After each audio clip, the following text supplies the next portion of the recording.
लेकिन इस वक्त एक और बड़ी खबर आ रही है। डॉक्टर उमर का साथी डॉक्टर मुजम्मिल जो फरीदाबाद से पकड़ा गया था, उस आरोपी मुजम्मिल के पास से अब तक 14 फोन रिकवर हुए हैं। मुजम्मिल के फोन से मिले सबूत बेहद अहम हो सकते हैं। मुजम्मिल सिग्नल ऐप के जरिए पाकिस्तान के अपने हैंडलर के संपर्क में था। पाकिस्तान में मुजम्मिल किससे बात करता था, इसकी अभी छानबीन चल रही है। लेकिन उसके पास से हथियार मिले थे, उसके पास से विस्फोटक मिला था, यह तो सबको पता था। लेकिन अब जैसे जैसे जांच आगे बढ़ रही है, 14 फोन उसके पास से मिले हैं। एक और बड़ी खबर, मुजम्मिल की बहन बांग्लादेश से एमबीबीएस करने गई थी, उसे हिरासत में लिया गया है। मुजम्मिल की बहन का नाम डॉक्टर असमत है। डॉक्टर असमत की पिक्चर टाइम्स नाउ नवभारत के पास मौजूद है। और अब यह भी सवाल खड़ा हो रहा है कि क्या बांग्लादेश से ये लोग रेडिकलाइज होकर यहां आ रहे हैं कुछ इस तरह का करने के लिए, यह भी एक बड़ा प्रश्न है।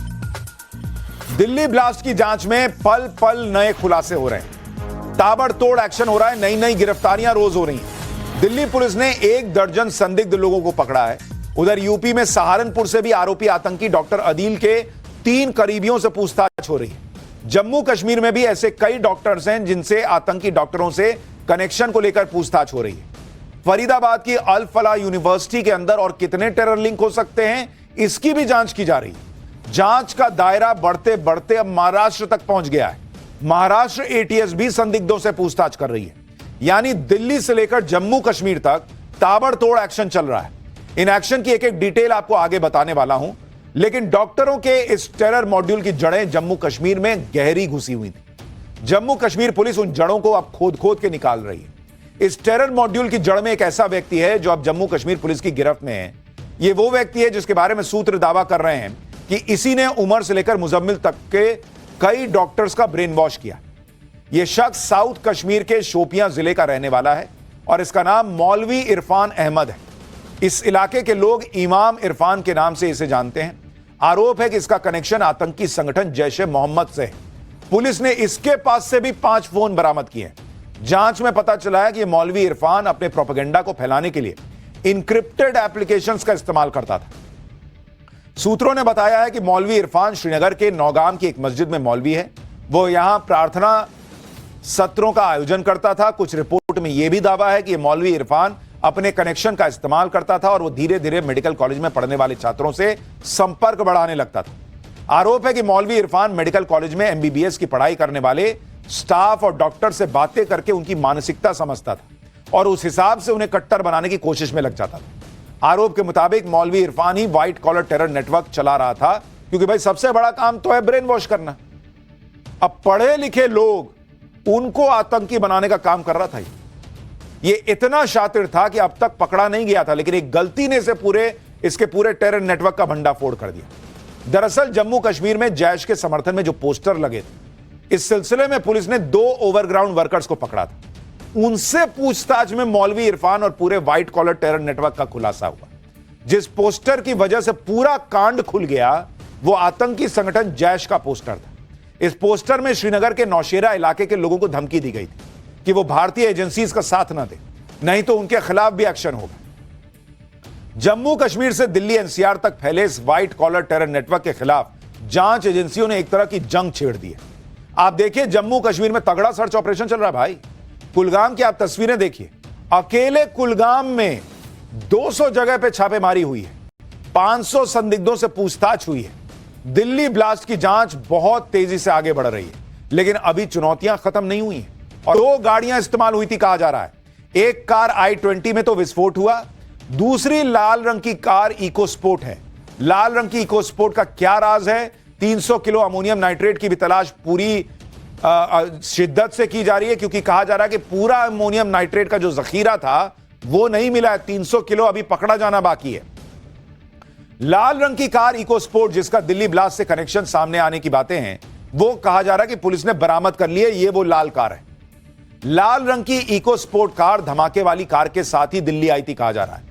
फरीदाबाद में एक्शन के बाद उमर और उसके साथी 2 गाड़ियों से दिल्ली आए थे। एक कार थी i20 जिसको उमर खुद चला रहा था, दूसरी कार थी लाल रंग की इकोस्पोर्ट जिसकी तलाश की जा रही थी। यह लाल रंग की इकोस्पोर्ट कार इस केस में बहुत महत्वपूर्ण है। खास बात यह है कि यह कार भी उमर के नाम पर ही रजिस्टर्ड है। कार का रजिस्ट्रेशन नंबर DL10CK0458 है। कार का मालिक उमर उन नबी है। कार का फास्टैग भी उमर के नाम पर ही है। अब यह कार पुलिस ने बरामद कर ली है, जिसके बाद दिल्ली ब्लास्ट से जुड़े कई और राज खुल सकते हैं।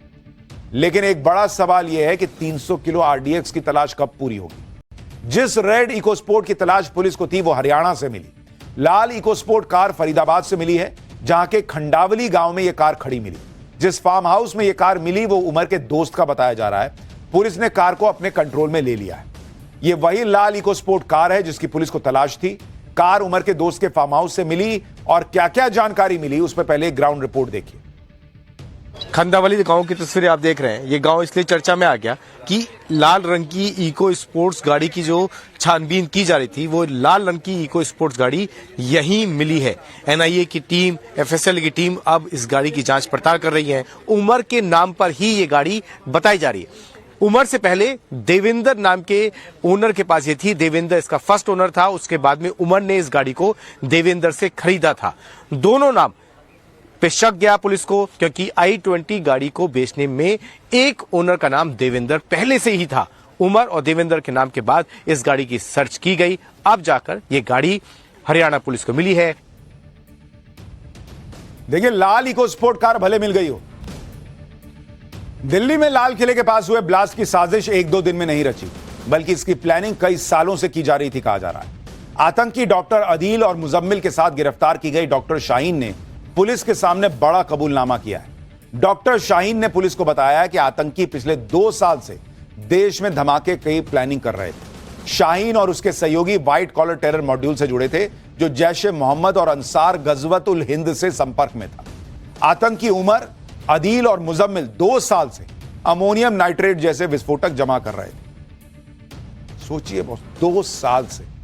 फरीदाबाद में आतंकी मुजम्मिल के 2 ठिकानों से पुलिस ने 2900 किलो अमोनियम नाइट्रेट बरामद किया था। इनका मकसद जैश ए मोहम्मद के निर्देश पर देश भर में बड़े पैमाने पर धमाके करने का था। दिल्ली धमाके के बाद हो रही इन्वेस्टिगेशन में जो खुलासे हो रहे हैं वो और चौंकाते चले जा रहे हैं। आतंकियों के निशाने पर उत्तर प्रदेश के मंदिर और धार्मिक स्थल थे। खास तौर पर आतंकियों ने अयोध्या के राम मंदिर और वाराणसी के काशी विश्वनाथ मंदिर को टारगेट किया हुआ था। गिरफ्तार हुई आतंकी शाहीन ने तो अयोध्या में स्लीपर सेल को एक्टिवेट भी कर रखा था। आतंकियों की हिटलिस्ट में दिल्ली के अस्पताल और भीड़भाड़ वाले इलाके भी थे। सूत्रों के मुताबिक इन लोगों का प्लान दिवाली के दिन धमाके करने का भी था, यानी हिंदू मंदिर और हिंदू त्योहार ये इनके निशाने पर थे। जैसे वहां पहलगाम में हिंदू जो सैलानी थे उनको टारगेट किया गया था। आतंकियों के खुलासे के बाद अयोध्या से लेकर वाराणसी तक सुरक्षा बढ़ा दी गई है। काशी विश्वनाथ मंदिर के बाहर स्पेशल कमांडो ने मोर्चा संभाल लिया है। दशाश्वमेध घाट समेत प्रमुख घाटों पर ड्रोन से निगरानी रखी जा रही है। वाराणसी में सुरक्षा को लेकर क्या माहौल है, पहले एक रिपोर्ट देखिए, फिर बाबरी मस्जिद को लेकर ये लोग क्या सोच रहे थे वो बताता हूं। काशी में सिक्योरिटी बढ़ा दी गई है। न सिर्फ काशी विश्वनाथ मंदिर बल्कि वाराणसी के जो प्रसिद्ध दशाश्वमेध घाट है और तमाम जो घाट है वहां पर इस वक्त चौकसी बरती जा रही है। देखिए, इस वक्त हमारी मौजूदगी काशी विश्वनाथ मंदिर के पास है और यहाँ पर किस तरीके से चौकसी बढ़ाई गई है, अलर्टनेस बढ़ाया गया है, उसकी तस्वीरें हम आपको दिखा रहे हैं कि जो पुलिस के आला अधिकारी हैं वो इस वक्त घाटों पर मौजूद हैं। और आप देखिए कि ड्रोन के जरिए पूरे घाट की जगह जगह निगाहबानी की जा रही है, ताकि अगर कुछ भी संदिग्ध वस्तु दिखे या फिर कोई संदिग्ध गतिविधि दिखे तो उसको तत्काल रोका जा सके। और फिलहाल देखिए, न सिर्फ दोपहर में बल्कि सुबह शाम जब आरती होती है तो उस दौरान भी कुछ इसी तरीके की जो सिक्योरिटी है वो इस वक्त नजर आ रही है। देखिए, अभी तक की जांच में पता चला है कि आतंकी अदील और मुजम्मिल के पकड़े जाने के बाद डॉक्टर उमर घबरा गया, पैनिक में धमाका हो गया। अब पकड़े गए आतंकियों से पूछताछ में खुलासा हुआ है कि आतंकी धमाका करने कब वाले थे। एक्चुअली जानकारी के मुताबिक आतंकी डॉक्टर्स का टेरर मॉड्यूल 6 दिसंबर को धमाके की साजिश रच रहा था। 6 दिसंबर को बाबरी विध्वंस की बरसी के मौके पर देश को दहलाने की साजिश थी, लेकिन उससे पहले ही आतंकी मॉड्यूल का पर्दाफाश हो गया और फरार आतंकी उमर ने धमाका कर दिया आनन फानन में कि पकड़ा ही जा रहा हूं तो फट जाता हूं। लेकिन इनके दिमाग से बाबरी ही नहीं निकल रही बॉस। कैसे लोग हैं ये। जांच में एजेंसियों को अब दिल्ली धमाके का तुर्की कनेक्शन भी मिला है। डॉक्टर उमर और डॉक्टर मुजम्मिल के पासपोर्ट की जांच में बड़ा खुलासा हुआ है। पता चला है कि दोनों डॉक्टर धमाके से पहले तुर्की की यात्रा पर गए थे। डॉक्टर उमर और डॉक्टर मुजम्मिल के पासपोर्ट पर तुर्की के स्टैंप मिले। एजेंसियों को शक है कि तुर्की में ही दोनों ने जैश ए मोहम्मद के हैंडलर से मुलाकात की होगी और इस मुलाकात में ही दिल्ली धमाके की प्लानिंग की गई होगी। इस दौरान टारगेट लोकेशन भी सौंपी गई होगी और आतंकियों को निर्देश दिए गए। एजेंसीज को यह भी पता चला है कि डॉक्टर उमर के साथ तुर्की जाने वाले डॉक्टर मुजम्मिल वो दोनों लगातार रेकी का काम कर रहे थे।